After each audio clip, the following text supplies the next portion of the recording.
दोस्तों, खट्टा मीठा चटपटा तीखा सारे टेस्ट मिलेगा इस पाइनएप्पल के पकौड़ा को। एक बार मेरे स्टाइल में बनाकर खा लेंगे तो सारे पकौड़ा को भूल जाएंगे, इसे नहीं भूल पाएंगे। ये बहुत ही टेस्टी और चटपटा बनता है। तो दोस्तों, आज पाइनएप्पल की पकौड़ा हो जाए, यानी अनारस का। आप सब में से कौन कौन खाए हैं पाइनएप्पल की पकौड़ा? कमेंट जरूर करिए। खाए हैं तो भी करिए, नहीं खाए हैं तो भी करिए। निरामिष वाला, इसमें लहसुन प्याज बिल्कुल यूज नहीं करूँगी। तो आप सब ब्लॉग पे बने रहिए। तो धनिया साफ करके हो गया है। इस तरह से कौला कौला ले ली हूँ निकाल के। इसे बारीक बारीक काट लेना है 2-3 पानी धोने के बाद। अब ये जो कद्दूकस करने वाला है, जो जाड़ा है, मीडियम है और छोटा है, तो हमको सबसे जाड़ा वाला से कद्दूकस करना है। गाजर को भी करना है और खीरा यानी काकड़ी को करना है। तो इस तरह से कद्दूकस नहीं करना है, क्योंकि जो होता है ना, बीच में हड्डी होता है, एक कड़क होता है, टेस्टलेस होता है। आज मैं गाजर को भी नहीं छिलूंगी, खीरा को भी नहीं छिलूंगी, छिलके के साथ बनाऊंगी। तो चलिए इसे हम इस तरह से घुमा घुमा के कद्दूकस करेंगे। इस तरह से हो जाएगा। फिर क्या करेंगे, थोड़ा इस तरह से घुमा देंगे, तो घुमा घुमा के कद्दूकस कर लेंगे तो ये आसानी से हो जाएगा। तो ये कद्दूकस करके हो गया। देखिए पूरा हड्डी इस तरह से बच गया है। और लंबा घुमा के करने से थोड़ा ये लंबा लंबा कद्दूकस होता है। अब खीरा को भी हम इसी तरह से कद्दूकस कर लेंगे। इसका बीज वगैरह सब हम ले लेंगे। देखिए कद्दूकस करके हो गया। ये जो छिलका है इसको हम इस तरह से कर लेंगे, या तो चाकू से हम इसे करके कर लेंगे, जो लास्ट के बचता है। देखिए ऐसे ही हो गया। और इस तरह से देखिए कैसा लंबा लंबा हो गया है। देखिए खीरा भी लंबा लंबा हुआ है। देखिए इस तरह से खीरा भी लंबा लंबा हुआ है। दोस्तों, अब इस पाइनएप्पल को क्या करेंगे, हम इस तरह से इसको तोड़ लेंगे। जो इसका दांत है ना, इस तरह से हम तोड़ लेंगे, टुकड़ा टुकड़ा कर लेंगे। इस तरह से बीच का हड्डी को क्या करना है और मैं आप लोगों को बताऊंगी। तो ये सारे टुकड़े इस तरह से मैं कर ले रही हूँ। टुकड़ा करके हो गया।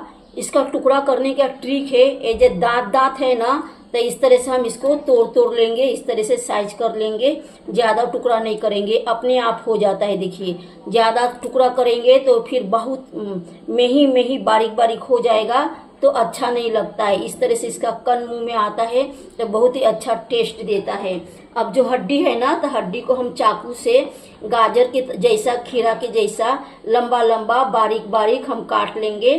काट के मैं आप लोगों को दिखा रही हूँ। ये देखिए किस तरह से मैंने काट ली हूँ। देखिए इस तरह से लंबे लंबे कर लेंगे। जो है ना, इसको हम इस तरह से पकड़ेंगे और इस तरह से लंबा लंबा करते जाएंगे। जैसे खीरा और गाजर लंबा लंबा हुआ है, इस तरह से कद्दूकस करने के बाद उसी तरह से हम पाइनएप्पल का जो हड्डी है, इसे भी हम इसी तरह से लंबे लंबे पतले पतले टुकड़े में कर लेंगे। इसमें टेस्ट होता है दोस्तों, एक टेस्टलेस नहीं होता है और बहुत ही काम का होता है।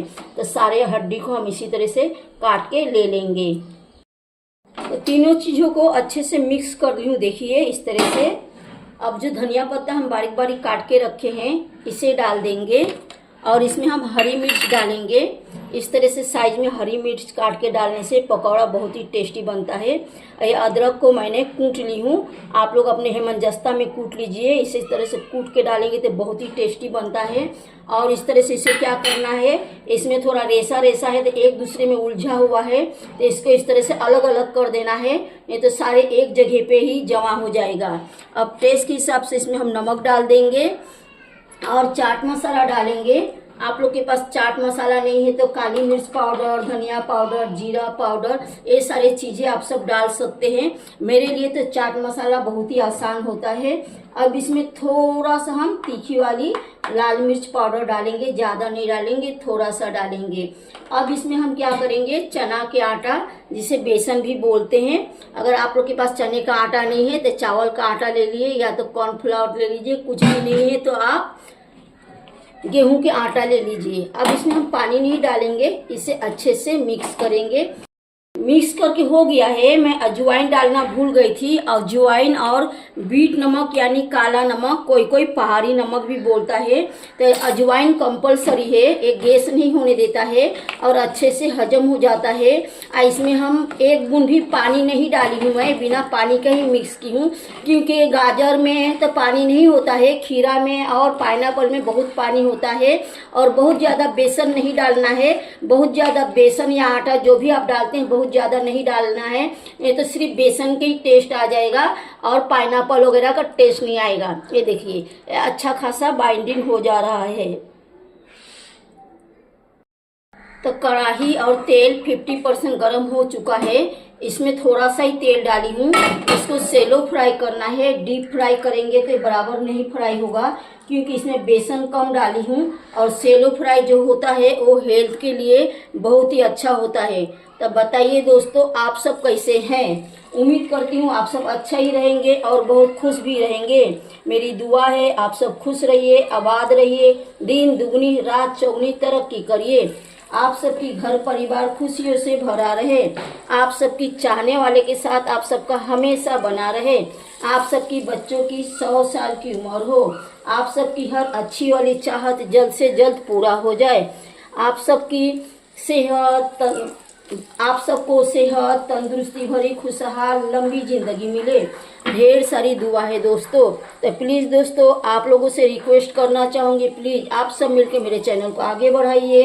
लाइक शेयर सब्सक्राइब करके फुल वॉच करके सपोर्ट करिए।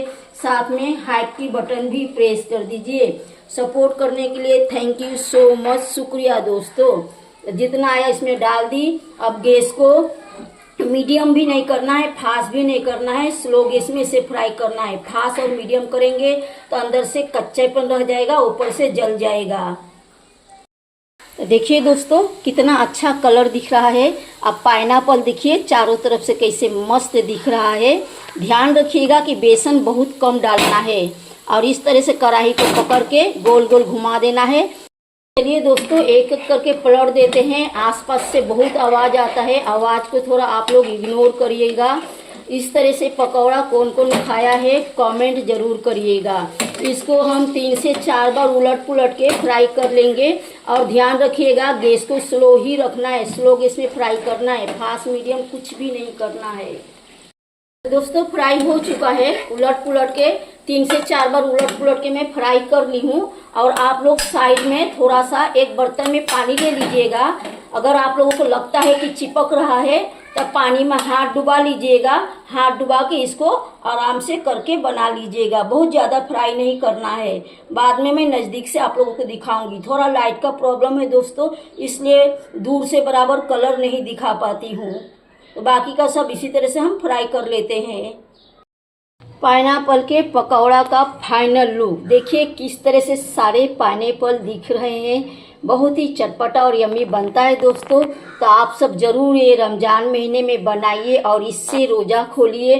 कुछ खाने के दिल नहीं करेगा, लेकिन इसे एक बार एक बाइट खाएंगे तो पूरा सपाचट कर जाएंगे। ये इतना टेस्टी और चटपटा बनता है दोस्तों। तो ज़रूर बनाइए और आप सब एक दूसरे के साथ खुश रहिए, बहुत सारी खुशियाँ बांटिए। थोड़ा मेरे भी खुशी का ध्यान रखिए। लाइक शेयर सब्सक्राइब करके फुल वॉच करके सपोर्ट करिए। सपोर्ट करने के लिए थैंक यू सो मच, शुक्रिया दोस्तों। तो चलिए ब्लॉग को यहीं पे एंड करते हैं, फिर हम अगले ब्लॉग में मिलेंगे कुछ एक चटपटा सा धमाकेदार रेसिपी लेके। तब तक के लिए बाय दोस्तों।